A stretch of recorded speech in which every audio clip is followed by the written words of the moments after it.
শ্রীরামকৃষ্ণ ভক্তমালিকা গোলাপ মা পর্ব ৩। এই ব্যথিত অথচ ভগবৎ স্মরণ হৃদয়টিতে ঠাকুর কতভাবেই না শান্তিবাড়ি সিঞ্চন করিতেন। শ্রী মাকে তিনি বলিয়া দিয়াছিলেন, তুমি ওকে খুব পেট ভরে খেতে দেবে, পেটে অন্ন পড়লে শোক কমে।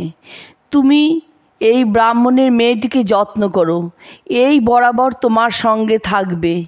আর গোলাপ মাকে তিনি শ্রীমায়ের সম্বন্ধে বলিয়াছিলেন, ও সারদা সরস্বতী জ্ঞান দিতে এসেছে। রূপ থাকলে পাছে অশুদ্ধ মনে দেখে লোকের অকল্যাণ হয়, তাই এবার রূপ ঢেকে এসেছে। তাই প্রথম হইতেই গোলাপ মা মাঝে মাঝে নহবতে শ্রী মায়ের সহিত বাস করিতে লাগিলেন এবং ঠাকুরের স্নেহাশীর্বাদের সহিত মায়েরও মমতা স্পর্শে ধন্য হইলেন। নহবতে বাসকালে গোলাপ মা ঠাকুরের সহিত সুদীর্ঘ আলাপের সুযোগ পাইতেন। শ্রীমা ওইরূপ অবকাশ দানেরই জন্য যেন আহার্য সামগ্রী ঠাকুরের নিকট পৌঁছাইয়া দিবার জন্য গোলাপ মার হাতে দিতেন।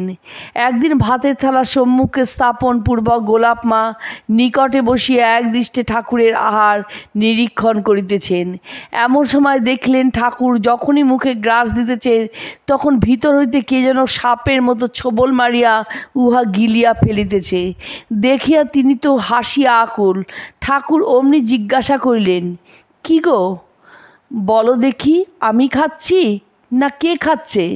গোলাপ মা যাহা দেখিয়াছেন তাহাই বর্ণনা করিলে ঠাকুর খুশি হইয়া বলিলেন, ঠিক বলেছ, ঠিক বলেছ, তুমি বলে দেখতে পেয়েছ, বুঝতে পেরেছ। ইহা বলিয়া গোলাপ মাকে প্রশংসা করিতে লাগিলেন। ঘটনাটি বর্ণনা করিয়া গোলাপ মা বলিয়াছিলেন, সর্পাকারা কুণ্ডলিনীর আহুতি গ্রহণ বলে না, তাই দেখেছিলুম। শ্রীরামকৃষ্ণকে অসুস্থ অবস্থায় চিকিৎসার্থে শ্যামপুকুরে আনা হইলে তাহার ও সেবক ভক্তদের রন্ধনাদির বিষয়ে গোলাপ মা সাহায্য করিতেন। পরে মাতা ঠাকুরনী আসিয়া ওই কার্যভার লইলে গোলাপ মা তাহারও সহায় হইতেন। কাশীপুরে তিনি মাঝে মাঝে ওইরূপ করিতেন। শ্যামপুকুরে ঠাকুরের সেবাকেই জীবনের প্রধান কর্তব্যরূপে গ্রহণ করায় কোনরূপ অপমানাদিতে তিনি বিচলিত হইতেন না।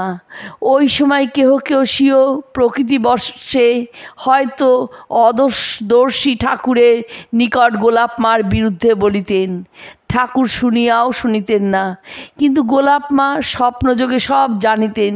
তিনি বলিয়াছিলেন, কি আশ্চর্য, সেই সময় কেউ ঠাকুরের কাছে আমার নামে কোনো কথা লাগালে স্বপ্নে দেখতুম ঠাকুর সেসব আমাকে বলে দিচ্ছেন। ওগো, তোমার বিরুদ্ধে এইসব কথা বলেছে, তুমি বলো।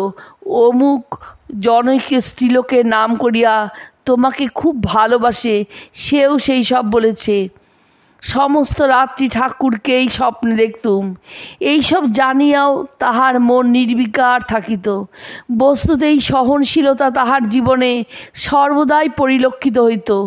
উত্তরকালে বৃদ্ধ বয়সে যখন তাহাকে অনেক অল্পবয়স্ক সাধুর তত্ত্বাবধান করিতে হইত, তখন তাহার কঠোর শাসনের প্রতিবাদে বয়সোচিত অবিবেচনাবশত কোনো যুবক হয়তো এমন রুক্ষ কথাও বলিয়া ফেলিতেন যাহাতে গোলাপ মাকে অশ্রু বিসর্জন করিতে হইত।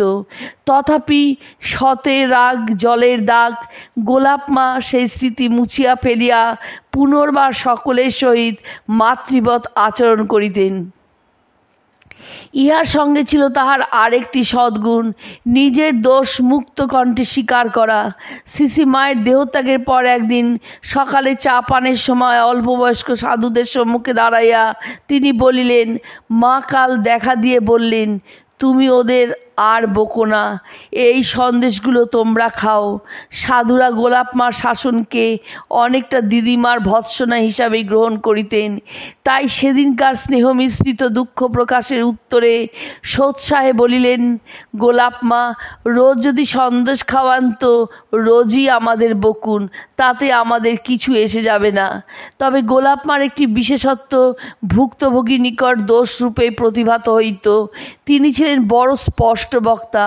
তাহার বেপরোয়া সত্যবাদিতায় সন্ত্রস্তা হইয়া শ্রীমা কখনো কখনো বলিয়া উঠিতেন, ও গোলাপ, ও কি হচ্ছে তোমার? অপ্রিয় বচন সত্য কদাপি না কয়।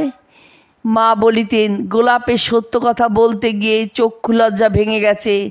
বলা বাহুল্য, এই শ্রেণীর সত্যবাদিতার আদর শুধু নিজ প্রিয়জনের মধ্যেই হইতে পারে, অপরে অতটা সহ্য করিবে কেন? কাজেই যথার্থ কথা বলিতে গিয়া তাহাকে যে অনেক ক্ষেত্রে অপরের অপ্রিয়ভাজন হইতে হইত, তাহা সহজে অনুমেয়।